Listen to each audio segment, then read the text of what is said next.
Selon l'article de M. Mohamed Farhan du 21/11/2018 à 20h52. Un an après le lancement du satellite Mohamed 6A, le satellite Mohamed 6B a été lancé avec succès dans la nuit du 20 au 21 novembre 2018 par Ariane Space via son lanceur Vega depuis la base de Kourou en Guyane française, permettant ainsi au Maroc d'entrer de plein pied dans le club restreint des nations qui mettent l'espace au service du développement. Le satellite Mohamed 6B est le deuxième du programme spatial décidé par Sa Majesté le Roi Mohamed VI en 2013, dont la réalisation, qui s'étale sur une durée de 5 ans, a été confiée au consortium Thales Alenia Space et Airbus. Entièrement géré par des ingénieurs et techniciens marocains, ayant bénéficié de longues formations spécialisées, aussi bien au Maroc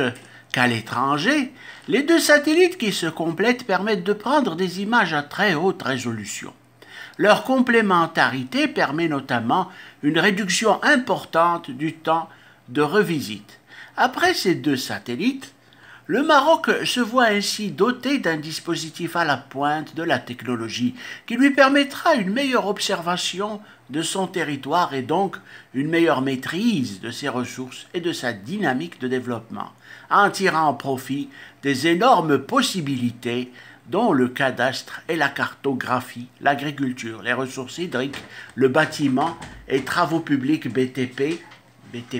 et le transport, les eaux et forêts, les mines et la géologie, les réseaux de communication, le suivi des grands projets, l'urbanisme et l'aménagement du territoire, l'océanographie et les zones côtières et les catastrophes naturelles. Dans le domaine de l'agriculture, le recours à la technologie de l'information géospatiale issue de la télédétection par satellite constitue un moyen efficace pour la gestion des ressources agricoles, la planification et la mise en œuvre des stratégies dans une optique d'efficacité et de durabilité. Grâce à l'imagerie satellitaire et sa combinaison avec des informations sur les sols, les données météorologiques et les observations de terrain,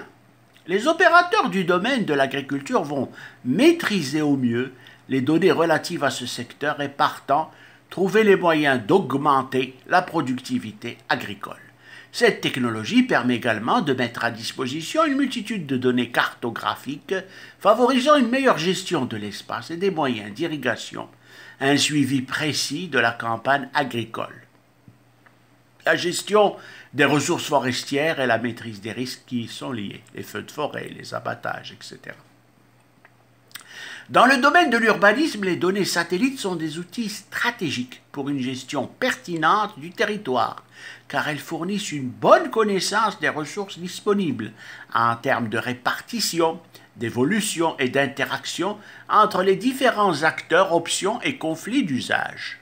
Elles permettent également une meilleure maîtrise de l'occupation de l'espace au niveau des zones urbaines et périurbaines à travers une connaissance actualisée du tissu urbain et son évolution au cours du temps. Dans le domaine de l'océanographie, les images satellites sont indispensables pour la connaissance et le suivi des paramètres marins à des échelles spatiales et à des fréquences temporelles variables, telles que la température de surface de la mer et les indicateurs dérivés des données de la couleur des eaux, la chlorophylle, le Bloom's algo, la production primaire, la transparence des eaux, en plus des indications sur la pollution marine, notamment par les hydrocarbures. Elles sont également exploitées pour la valorisation des ressources halieutiques et leur évolution spatio-temporelle à travers le suivi d'indicateurs décrivant les conditions du milieu, l'indice du Poeling, les fronts thermiques, la concentration chlorophyllienne, et la sélection et la gestion des sites aquacoles ou encore la gestion intégrée des zones côtières.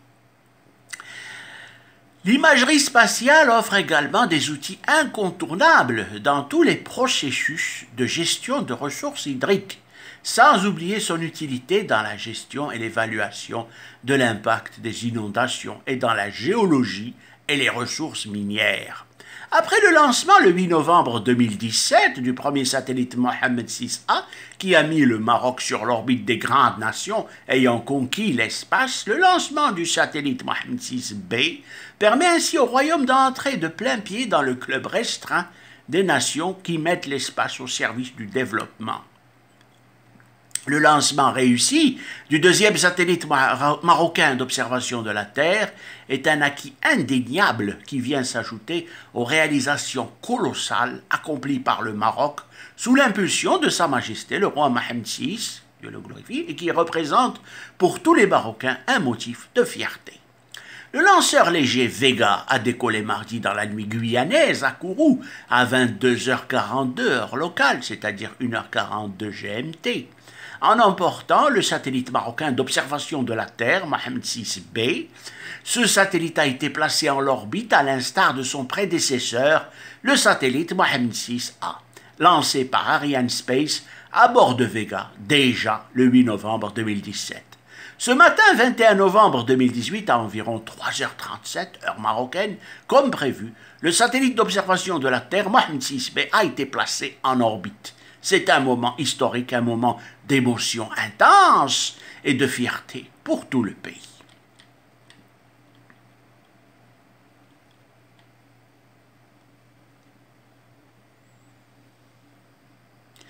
Je vous remercie.